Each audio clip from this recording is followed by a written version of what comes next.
Baik, kita lanjutkan ke soal nomor 15. Nah, untuk soal nomor 15 ini nanti akan diberikan beberapa buah pilihan jawaban. Nah, nanti Ananda disuruh menentukan mana hukum yang tepat untuk tumbukan lenting sempurna.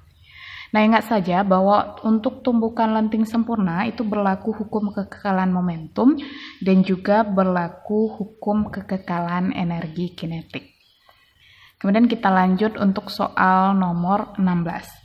Jadi untuk soal nomor 16 ini adalah aplikasi tumbukan lenting sebagian. Nah, jadi ingat tadi untuk tumbukan lenting sebagian itu tidak berlaku hukum kekekalan energi kinetik karena ada energi yang hilang. Nah, untuk soal nomor 16 ini diketahui benda jatuh dari ketinggian tertentu kemudian memantul dengan ketinggian lebih rendah daripada ketinggian benda dijatuhkan semula.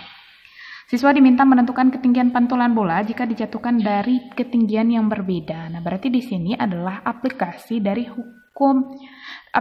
dari tumbukan lenting sebagian. Nah, misalnya awalnya kita punya bola, kita jatuhkan dari ketinggian H1, kemudian bola ini akan memantul dengan ketinggian yang pastinya tidak sama dengan H1.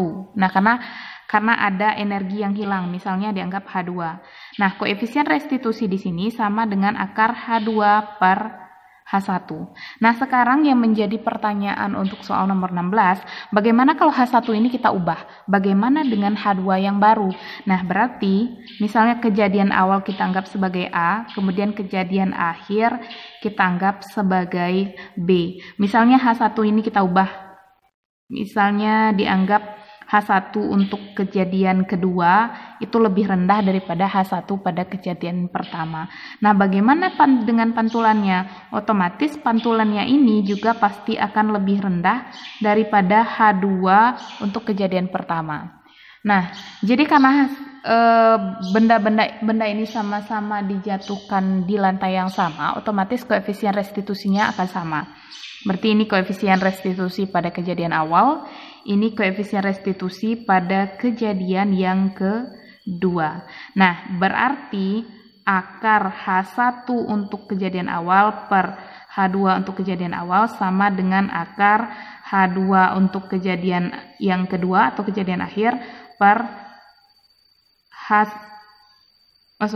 ini H2, ini H1, H2 untuk kejadian akhir per H1 untuk kejadian akhir. Sebagai contoh, misalnya awalnya dijatuhkan pada ketinggian 7 meter, mantulnya 4 meter.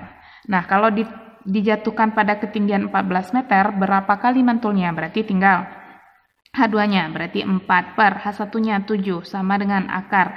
Nah, H1 di sini adalah 14, berarti H2 untuk kejadian B per 14. Nah, karena di kiri dan kanan sama-sama akar, berarti boleh kita coret. Berarti 4 per 7 sama dengan H2B per 14. 7, ini 2, 2 kali 4, 8. Berarti H2B sama dengan 8. Nah, jadi artinya ketika dia dijatuhkan pada ketinggian 7 meter, mantulnya jadi 4 meter. Maka untuk ketika dijatuhkan 14 meter, berarti mantulnya pasti 8 meter. Nah, pakai perbandingan seperti itu saja.